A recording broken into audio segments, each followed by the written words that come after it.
तो बच्चों आज हम मोस्ट इंपॉर्टेंट टॉपिक करेंगे चैप्टर नंबर 5 का परसेंटेज कॉम्पोजिशन इंपेरिकल फॉर्मूला, जिसमें इंपेरिकल फॉर्मूला मोस्ट इंपॉर्टेंट है एंड मॉलिक्यूलर फॉर्मूला। तो हम देखेंगे कि परसेंटेज कॉम्पोजिशन क्या है। सिंपल परसेंटेज ही तो है ये। परसेंटेज कॉम्पोजिशन कुछ भी नहीं है, परसेंटेज बतानी है किसी भी कंपाउंड में किसी भी एलिमेंट की, एटम की। जैसे कि यहाँ पर आपसे यहाँ पर एक एग्जांपल ले रहे हैं हम। यहाँ पर देखो सोल्व एग्जांपल है कि calculate the percentage composition of various elements in the sodium carbonate. आपके पास सोडियम कार्बोनेट है, सोडियम कार्बोनेट में किसकी कितनी परसेंटेज है ये आपको बतानी है। तो परसेंटेज आप कैसे निकालते हैं कि भाई आपके obtained marks and total marks, ठीक है, इनटू में 100, ऐसी तो परसेंटेज निकालते हैं कि आपके लेट कर लेते हैं कि 400 मार्क्स हैं आउट ऑफ 500 में से, और इनटू हम 100 कर देते हैं। ये परसेंटेज हम कैलकुलेट करते हैं। कैलकुलेट करके परसेंटेज आपकी आ गई 80%।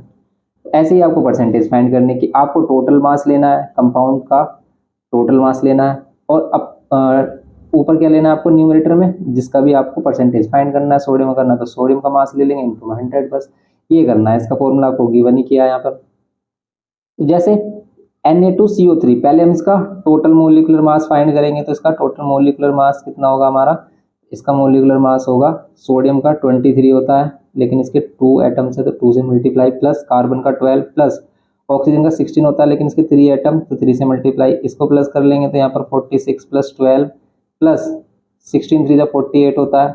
इन सभी को प्लस कर रहे हैं तो कितना आ रहा है, इन सभी को प्लस कर रहे हैं तो ये देखो ये आ रहा है 60, एंड ये आ गया हमारा 106। तो 106 ग्राम इसका मोलिकुलर मास आ रहा है ना। अब अगर हमें परसेंटेज कॉम्पोजिशन फाइंड करना है किसका, सोडियम का परसेंटेज फाइंड करना है, तो हम क्या करेंगे, सोडियम का मास, सोडियम का कितना है 23, लेकिन सोडियम है कितने, 2 है तो 2 से मल्टीप्लाई कर देंगे, divide by total mass, total mass 106 है, इनटू में 100 कर देंगे। परसेंटेज आ जाएगी किसकी, सोडियम की।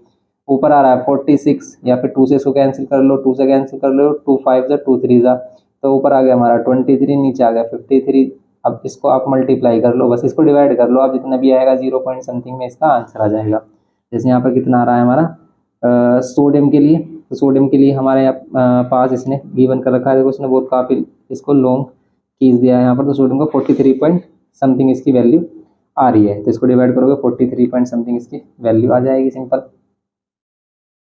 ये हो गया। जैसे हमारा सोडियम का परसेंटेज आ गया, इसको हम डिवाइड कर देंगे तो, क्योंकि आप क्या कर लेते 23 को 100 से मल्टीप्लाई करते, 23 100 को 53 से डिवाइड करते तो 43 पॉइंट समथिंग जैसे इसमें दे रखा है हमारा आंसर ये आया था 43.4%। ऐसे अगर आपको कार्बन की परसेंटेज चाहिए इसमें, तो कार्बन के लिए आप कार्बन का मास लोगे, कार्बन का एटॉमिक मास 12 अपॉन में 106 इंटू में 100 करेंगे। इसको भी सिंप्लीफाई कर लो आप। सिंप्लीफाई कर रहे हो इसको भी, कितना आ रहा है, 12 से कैंसिल हो रहा है।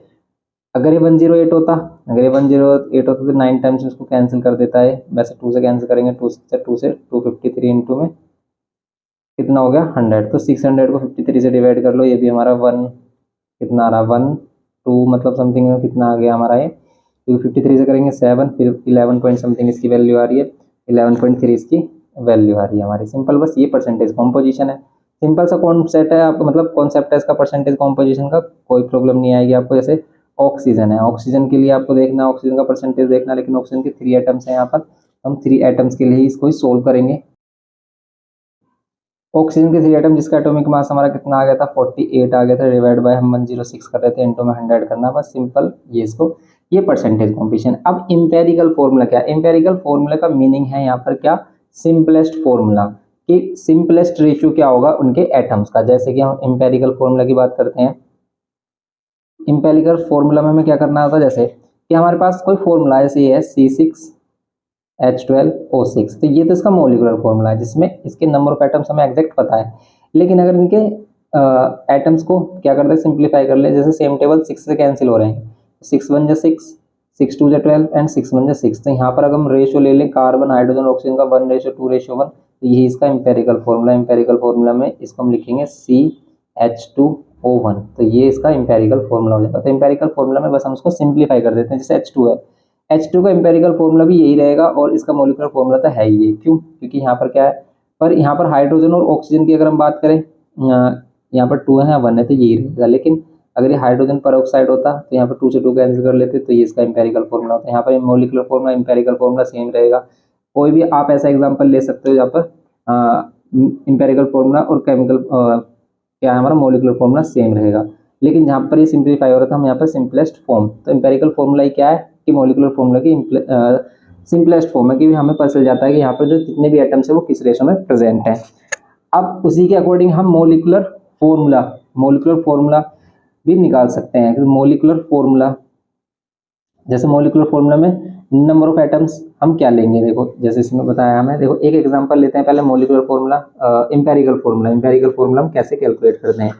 तो इंपेरिकल फॉर्मूला कैलकुलेट करने के लिए जैसे हमें दिया है यहाँ पर जिंक एंड ये क्लोरीन, जिंक और क्लोरीन के लिए जिंक हमें गिवन क्या 47.8 इतने ग्राम है या परसेंटेज है, इसमें इतना परसेंट ये है, एंड क्लोरीन है 52.2%। अब हम इसमें क्या करना होता है, देखो जिंक और यहाँ पर ये क्लोरीन, पहले यहाँ पर हम इसका परसेंटेज कॉम्पोजिशन जो भी होता है, ये भी यहाँ पर इसका परसेंटेज कॉम्पोजिशन है 47.8 एंड यहाँ पर इसका कितना 52.2। फिर इनका क्या लेते हैं, इनका मोलिकुलर मास लेते हैं। जिंक का मोलिकुलर मास जैसे 65 गिवन किया है, ये आपको बताएगा अगर बड़े एलिमेंट है तो उसको बताएगा, जैसे 35.5 क्लोरीन का हमें पता ही है वैसे वो मेंशन करेगा वहाँ पर कि भी मोलिकुलर मास क्या होगा, ये होगा। अब आपको क्या करना है, इनको डिवाइड कर देना है, 47.8 को किससे डिवाइड कर देना 65 से, एंड 52.2 को डिवाइड कर देना किससे, 52.2 को डिवाइड कर देना 35.5 से। डिवाइड करने के बाद जो भी वैल्यू आती है, जैसे यहाँ पर आ रही है हमारी 0.73 एंड यहाँ पर मिल रही है हमारी 1.46। इसके बाद आपको क्या करना है, इसके बाद आपको देखना है कि दोनों में छोटी वैल्यू क्या है, या फिर अगर उसमें दो या दो से ज़्यादा एलिमेंट्स है तो उसमें सबसे छोटी वैल्यू क्या आ रही है। तो सबसे छोटी वाली वैल्यू क्या आ रही है, एटॉमिक रेशियो, जो हमने फाइंड किया एटॉमिक रेशियो, इसकी सबसे छोटी वैल्यू क्या है, जो भी सबसे छोटी वैल्यू होगी, जैसे इसमें 0.73 सबसे छोटी है, तो 0.73 से ही दोनों को क्या कर देना, आपको डिवाइड कर देना। जब आप 0.73 से दोनों को डिवाइड करोगे तो यहाँ पर तो आएगा 1 और यहाँ पर मिलेगा आपको 2। इसका मीन्स यहाँ पर जो जिंक है, जिंक एक ही है यहाँ पर, और यहाँ पर क्लोरीन है 2, तो इसका आप फॉर्मूला इंपेरिकल फॉर्मूला बना सकते हो ZnCl2, ये इसका इंपेरिकल फॉर्मूला होगा। ये करना था इसमें हमें सिंपल, तो ये इसका क्या फाइंड करने के लिए, इंपेरिकल फॉर्मूला फाइंड करने के लिए आपको ये करना है। अभी इसके हम और भी क्वेश्चंस देखेंगे, उसमें क्लियर हो जाएगा सब।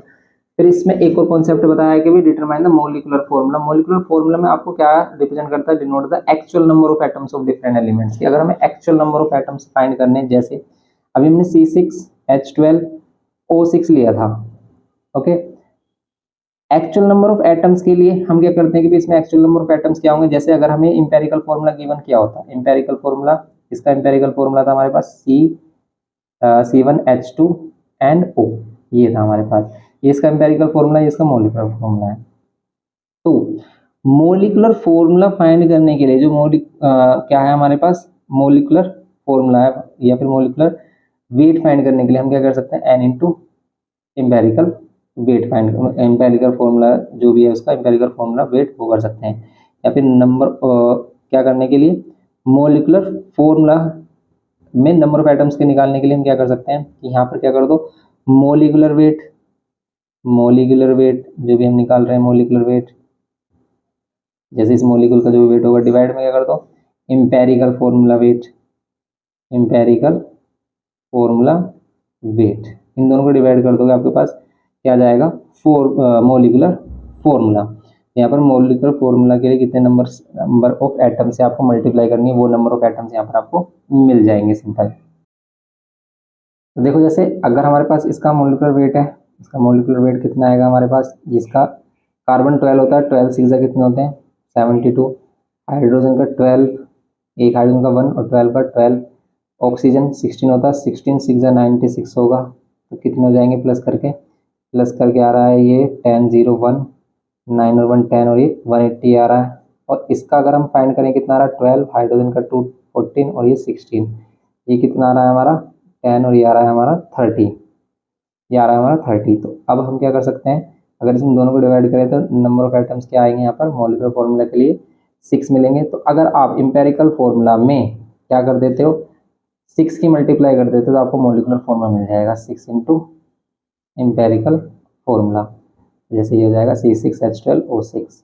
तो कभी भी आपको क्या है मोलिकुलर फॉर्मूला गिवन है और आपको क्या चाहिए इसका इंपेरिकल फॉर्मूला गिवन है, आपको क्या चाहिए इसका मोलिकुलर फॉर्मूला चाहिए, तो आपको नंबर ऑफ एटम्स फाइंड करने हैं जिसकी हमें इसमें मल्टीप्लाई करनी है। तो यहाँ पर नंबर ऑफ एटम्स हम फाइंड कर सकते हैं इस टाइप से कि मोलिकुलर वेट अपॉन में इंपेरिकल वेट, ये फॉर्मूला आपको देखना है बस। अब इसके क्वेश्चंस देखते हैं एक्सरसाइज के कुछ। जैसे यहाँ पर एक एग्जांपल देखते हैं, जैसे एग्जांपल नंबर 8 है हमारे पास। एग्जांपल नंबर 8 में आपसे क्या कह रहा है कि एक compound is found to be possess 40% carbon, 6.7% hydrogen और ऑक्सीजन है 53.3%। इट्स मोलिकुलर मास, इसका मोलिकुलर मास गिवन है, फाइंड द मोलिकुलर फॉर्मूला। इसका आपको मोलिकुलर फॉर्मूला आपको बताना है। कैसे बताएंगे इसका मोलिकुलर फॉर्मूला? पहले सबसे पहले हम इसका इंपेरिकल फॉर्मूला फाइंड करेंगे, और इंपेरिकल फॉर्मूला फाइंड करने के लिए आपको पता है क्या करना होता है। देखो सबसे पहले हम क्या करते हैं, जितने भी हमारे पास एलिमेंट होते हैं उनका परसेंटेज कॉम्पोजिशन लेते हैं। तो इनका परसेंटेज कॉम्पोजिशन क्या है हमारे पास, सभी का परसेंटेज कॉम्पोजिशन को अगर आप प्लस करोगे तो वो हमेशा 100% आना चाहिए, इस बात का आपको ध्यान रखना है। तो कहीं पर भी अगर परसेंटेज कॉम्पोजिशन हमारा 100 नहीं आ रहा तो उसको हम 100 बनाएंगे। जैसे ऑर्गेनिक कंपाउंड दे देता है और उसमें कार्बन नहीं देता तो रिमेनिंग हमारा कार्बन बच जाता हमें, तो उसमें कार्बन निकालते हैं। तो यहाँ पर एटॉमिक मास लेते हैं, फिर इनका इनका एटॉमिक मास, कार्बन का एटॉमिक मास कितना होता है? कार्बन का एटॉमिक मास 12, हाइड्रोजन का 1 एंड ऑक्सीजन का 16। अब इनको इससे डिवाइड करेंगे, 40 को डिवाइड करेंगे किससे? 12 से, एंड 6.7 को 1 से करेंगे तो यही आएगा सेम, और 53.3 को 16 से डिवाइड करेंगे। इसको 12 से डिवाइड कर रहे हैं तो कितना आ रहा है हमारा? 3.3 आ रहा है समथिंग, और इसको कर रहे हैं तो 6.7, एंड इसको कर रहे हैं तो यहाँ पर 3.3। देखो अगर ये एग्जैक्ट भी डिवाइड ना हो रहा तो अप्रोक्स में जो भी वैल्यू आ रही है वही आपको लेनी है।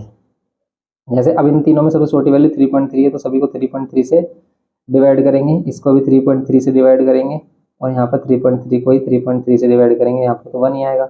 ये भी 1 आ रहा है, ये भी 1 आ रहा है हमारा, ये आएगा 2, क्योंकि 2 टाइम्स में 6.6 आ रहा था, अप्रोक्सीमेट 2 कह सकते हैं इसको, और यहाँ पर आ रहा है 1, ये आएगा। तो ये इसके एम्पेरिकल फॉर्मूला की वैल्यू होगी, मीन्स C1 होगा, इसमें H2 होगा एंड ऑक्सीजन 1 होगा। ये तो अभी हमने किया था, C6H12O6 का था। तो इसमें आपको क्या चाहिए, इसका मॉलिक्यूलर फॉर्मूला अगर चाहिए तो आपके पास नंबर ऑफ एटम्स आने चाहिए जो इसमें मल्टीप्लाई करने हैं, और नंबर ऑफ एटम्स फाइंड करने के लिए हम क्या करेंगे, यहाँ पर n की वैल्यू फाइंड करने के लिए इसका मॉलिक्यूलर वेट 60 गिवन है, और इसका एम्पेरिकल वेट अगर हम देखें तो कार्बन, हाइड्रोजन और इसका कितना आ रहा था हमारा, ये आ रहा था कार्बन का 12, हाइड्रोजन का 14, और 14 और 16 कितना आ रहा था, ये हमारा 30 आ रहा था। तो यहाँ पर 30 आ गया हमारा, तो फिर हम इसमें 2 से मल्टीप्लाई कर 2 आ जाएगा हमारा, 3 2 6, 2, एन की वैल्यू 2। तो इसका मोलिकुलर फॉर्मूला जो होगा वो क्या होगा हमारा, मोलिकुलर फॉर्मूला, ये इंपेरिकल फॉर्मूला है, ये इंपेरिकल फॉर्मूला है।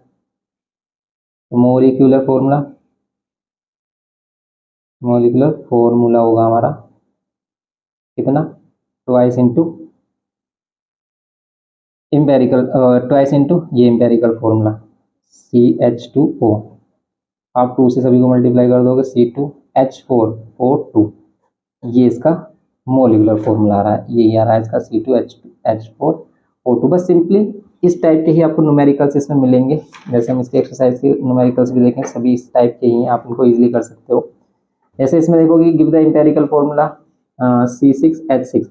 अगर आपको डायरेक्ट मोलिकुलर फॉर्मूला गिवन है और आपसे इंपेरिकल फॉर्मूला फाइंड करने के लिए बोल रहा है तो सिंपल आपको उसका सिंप्लीफाई करना है। जैसे C6H6 है, सिंप्लीफाई कर दो, दोनों 6 से डिवाइड हो रहे हैं तो CH, सिर्फ इसका इंपेरिकल फॉर्मूला होगा CH। अब ये A है हमारा, जैसे इसमें B पार्ट है, इसमें कह रहा है कि C6H18 एंड O3, इसको सिंपलेस्ट करो, सभी किससे डिवाइड हो रहे हैं, 3 से हो रहे हैं, तो 3 से करोगे 3 2 6, 3 से करोगे 3 6 18 एंड 3 1 3, तो ये हो जाएगा C2H6O1। ये क्या हो जाएगा हमारा इंपेरिकल फॉर्मूला। 1 हम लगा भी सकते हैं, नहीं भी, तो इसमें हम 1 लगाते नहीं, इसलिए C2H6O ये होगा। ऐसे ही इसमें C2H2 में दोनों 2 से सिंप्लीफाई होने तो CH ही होगा। D में CH3 COOH ये है। अब इसमें टोटल अगर हम देखें, कार्बन 2 है, हाइड्रोजन 4 है और ऑक्सीजन 2 है। इसको भी अगर हम सिंप्लीफाई करते हैं तो कार्बन 1, हाइड्रोजन 2 और ऑक्सीजन 1, ये इसका इंपेरिकल फॉर्मूला हो जाएगा। ये इनके इंपेरिकल फॉर्मूलाज हो गए हमारे। तो मॉलिकुलर फॉर्मूला गिवन है, इस टाइप के क्वेश्चन ज़्यादा आते हैं। मॉलिकुलर फॉर्मूला डायरेक्ट देगा, इंपेरिकल फॉर्मूला आपसे बोलेगा फाइंड करने के लिए, तो सिंपल आपको उसको सिंप्लीफाई कर देना, देखना है कि भाई उसमें सबसे छोटी वैल्यू कौन सी है, और सबसे छोटी वाली वैल्यू वो डिवाइड कर रही है उन सभी को नहीं। जैसे यहाँ पर 2 और 2 सेम टेबल 2 से कर रहे हैं तो सिंप्लीफाई करना है बस आपको, और कुछ भी नहीं है। नेक्स्ट इसमें अगर हम देखें कि find the percentage of the water of crystallization in this, percentage सिर्फ किसकी देखनी है आपको, वाटर ऑफ क्रिस्टलाइजेशन मीन्स जितना भी इसमें वाटर मॉलिक्यूल प्रेजेंट है, 5H2O की परसेंटेज कॉम्पोजिशन बतानी है, किसमें CuSO4.5H2, ब्लू बीटल का फॉर्मूला है ये। अब सबसे पहले एक बात, हम इसका मोलिकुलर फॉर्मूला निकालेंगे पूरे कंपाउंड का। जिसमें से कॉपर 64 है जिसका एटॉमिक मास, तो कॉपर का 64 प्लस सल्फर एक ही है, सल्फर का कितना होता है 32 प्लस, तो इसमें ऑक्सीजन के 4 एटम्स हैं, तो ऑक्सीजन का कितना हो जाएगा अब 64, क्योंकि 16 4 से 64 प्लस ये जो वाटर का पूरा मॉलिक्यूल है हमारा, इसी 5 मॉलिक्यूल्स इसमें, तो 5 × 18, क्योंकि एक वाटर मॉलिक्यूल्स का कितना होता है 18 ग्राम हो जाता है मोलिकुलर मास। तो अब इसका टोटल मास देखेंगे हम कितना हो रहा है, ये इसको ऐड करते हैं हम, तो 4 और यहाँ पर 2 6 और 4, यहाँ पर 4 और ऐड कर देंगे 10 का 0, और फिर यहाँ पर 1 कैरी बचेगा और इनको ऐड कर देते हैं हम, कितना आ रहा है 160, तो 160 ये आ गया हमारा प्लस 90। अब इनको प्लस कर देते तो कितना आ रहा है 250 आ जाता है हमारा ग्राम, मोलिकुलर मास 250 ग्राम हो गया हमारा। अब परसेंटेज कॉम्पोजिशन देखेंगे वाटर मॉलिक्यूल का, तो वाटर मॉलिक्यूल्स यहाँ पर 5 है और इसके 5 मॉलिक्यूल्स का हमने मॉलिकुलर वेट फाइंड किया है, कितना है 90, तो 90 डिवाइड में टोटल जो मॉलिकुलर मास है 250 इंटू में 100 कर देंगे, तो परसेंटेज कॉम्पोजिशन यहाँ पर कितना जाएगा, देखो उसको सिंपल करेंगे हम इसको, तो कितना आ रहा है यहाँ पर कैंसिल किया हमने 5 से 5 5 से 5 2 सा ऊपर आ गया 180 डिवाइड बाई 5, 5 से डिवाइड करेंगे तो 5 3 से 15, 3 कैरी 5 से 30, 36%। बस सिंपली आपको इस टाइप से परसेंटेज कॉम्पोजिशन फाइंड करना है।